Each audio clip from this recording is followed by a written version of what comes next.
central figures in the book are Anwar al-Awlaki and his Denver-born 16-year-old son, Abdurrahman, two American citizens killed in separate U.S. drone strikes in Yemen in 2011. Today, an exclusive hour with Jeremy Scahill, I began by asking him to talk about cleric Anwar al-Awlaki. Anwar al-Awlaki was a U.S. citizen who was born in Las Cruces, New Mexico. His father is quite an extraordinary guy. He, Dr. Nasser al-Awlaki, had come as a very young student to the United States, and he studied English as a young man in Lawrence, Kansas, and ended up getting a number of degrees in the United States. In fact, he was the alum of the year in 2002 at New Mexico State University, where he got one of his degrees. Very distinguished person in Yemen, and as a young man growing up in, as he put it, in a country that didn't have a name yet, growing up in the south of Yemen, he dreamt of going to the United States, and his dream came true as a young man. And so he was a college student in the United States when when Anwar was born in 1971, and he really wanted to raise Anwar as an American. He viewed America as the, to quote Reagan, sort of, or paraphrase Reagan, the shining city atop the hill. I mean, he really did view it that way. And I looked at his essays from when he first came to the United States, and all of the international students wrote essays about, what it was they wanted to get out of it. And he said that the progressivism of America was electric, and I wanted to be a part of that, and I wanted to take my education and go back to my very poor country and to make something of my life.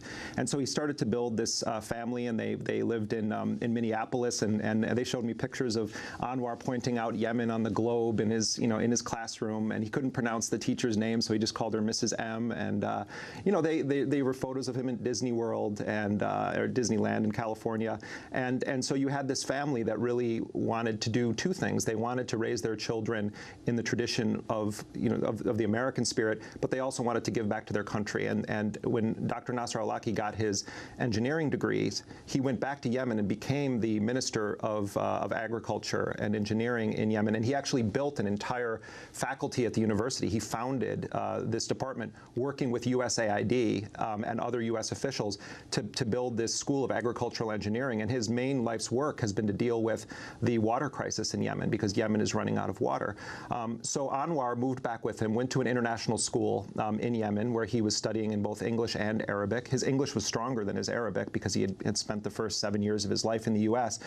So he was in a very international atmosphere. In fact, Anwar al-Awlaki went to school with the men who would end up working on the kill program from the Yemeni side to try to hunt him down, with the children of the country's dictator, Ali Abdullah Saleh. He went to school with some of them, and so then later in life their paths would cross again. Didn't he go to school with Saleh's son? He did, yes, and I write about that in the book. And it's sort of the Yemen in a way is a very small neighborhood, and when you're dealing with government ministers, this was a school actually that Nasser al-Awlaki helped to found in Yemen, this primary school, and it to this day remains one of the top schools in Yemen.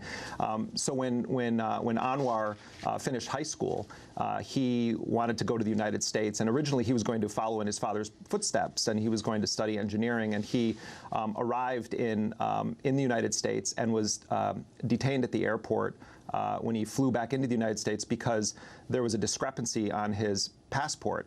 His Yemeni passport said that he was born in Yemen, and his American passport said that he was born in the United States. Actually, the other way around. His American passport said that he was born in Yemen, and the reason it did is because a U.S. official had told Nasser al-Awlaki, if you want to get your son a scholarship in the United States, we should say that he's born in Yemen, so you can have his birth certificate reissued in Yemen, and then he can get the travel documents. So he ran into trouble because his passport, there were some discrepancies with his paperwork. So that was sort of his first run-in with law enforcement, but it was resolved and he was released, and he ended up going to school in Colorado. And this was right at the time when the Mujahideen war in Afghanistan, of course, the United States on the side of the Mujahideen fighting against the Soviet occupation of Afghanistan, was sort of coming to an end, and the 1991 Gulf War was beginning. And Anwar had never been a particularly religious guy, and he had never been a particularly political guy. But he, like a lot of people, I mean, I remember this myself. I was in high school when the Gulf War started. It was really the first time that I came to terms with the fact that these wars happen. And I remember being very scared myself. And I think that, you know, Anwar, that deeply affected him, and he saw the destruction of Baghdad the first time around, and started going to anti-war meetings and was invited to go and speak at a local mosque about the war and about student organizing. And the imam at that mosque said, you know, you have a real gift for speaking, and started to invite him back. And Anwar, this sort of fire was lit in him, and he decided he wanted to change course in life, and decided to study to become an imam. And he immersed himself in Islamic scholarship, and in fact became an imam, and eventually moved to San Diego and started his family. And his eldest son, Abdulrahman al-Awlaki, was born in 1995. He was actually born in Denver, Colorado, and the al-Awlakis started to build a life for themselves, and Anwar was an imam. When 9/11 happened, Anwar al-Awlaki was living in Virginia, and he was the imam at a very large, prominent mosque, the Dar al-Hijra religious center in Falls Church, Virginia. And when 9/11 happened, al-Awlaki became the go-to imam for large, powerful corporate media outlets in the United States to understand the experience of American Muslims in the aftermath of the attacks. And al-Awlaki passionately denounced the 9/11 attacks, said the United States had a right to hunt down those responsible and bring them to justice. He was someone that was profiled by the Washington Post for a piece that they did about Ramadan. He was on PBS and NPR, and was talking about the feelings of many American Muslims, which is that you hear a president in George Bush saying it's a crusade, and basically putting a number of Muslim countries, you know, in the crosshairs around the world. The start of the rumblings toward the invasion of Iraq, the initial invasion of Afghanistan clearly sort of turning into something that was going to be a much longer-term presence, and al-Awlaki was affected by all of this. And when the U.S. invaded Iraq in 2003, you saw a real sort of tilt toward a radicalization in al-Awlaki. We'll be back with war correspondent Jeremy Scahill on his new book, Dirty Wars: The World as a Battlefield, in a minute.